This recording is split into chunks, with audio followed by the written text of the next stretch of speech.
Hi everyone, I'm here today with a good friend of mine, Nnimmo, and we're here to talk about everything that has to do with our agriculture system and what he's been facing in his years of activism to try and improve the systems that we have. So thank you for joining me here today. Thank you for having me.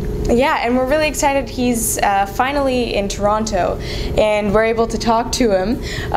So what has driven you into being an activist? What kind of started you off on that journey? Oh my God, that's such a big question. I know. I think I became an activist due to circumstances in which I found myself. First of all, I grew up in Nigeria at a time when the country was under military rule. So we had a dictatorship, then we had a civil war. Mm-hmm. So I was witness firsthand to human rights abuses, and to people not enjoying their liberties. Mm-hmm. And so I started by being an anti-military campaigner, campaigning for democracy.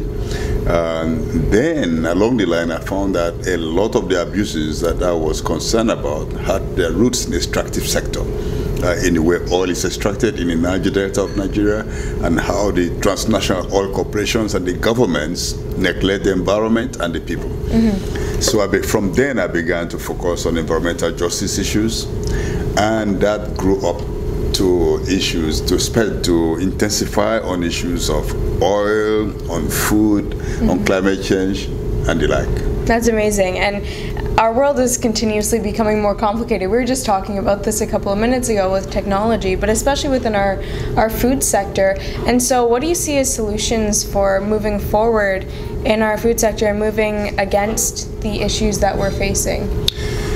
Well, the major problem we have the major reason we're having so many crises is what we call progress and what we call development. Mm-hmm. With all the wrong measures, all the wrong indices, humankind tends to think that we're doing better when we exploit nature, mm-hmm. when we transform nature, when we change natural systems, when we create artificial things. And these are exactly the kind of reasoning that brings about the crisis that we're confronting. Mm-hmm. So this goes right to the heart of the food system, where rather than working with nature, rather than producing organic products or using agro-ecological means of food production, we've been going the industrial route, and this has created more problems for the environment and for people, and for environmental health and human health on the whole. And of course, all these approaches deepen injustice in the world. For any young people or anyone out there who's interested in activism, what would you say are the best steps that people can take to get involved with trying to fight the problems in our food system and trying to create a healthier system for everyone? It starts from a personal choice, personal decision, getting to know exactly what is right or what you believe is right, mm-hmm. Which is to work with nature and not against nature. That goes across everything we need to do in terms of keeping a balance in the ecosystems and generally in the environment around us.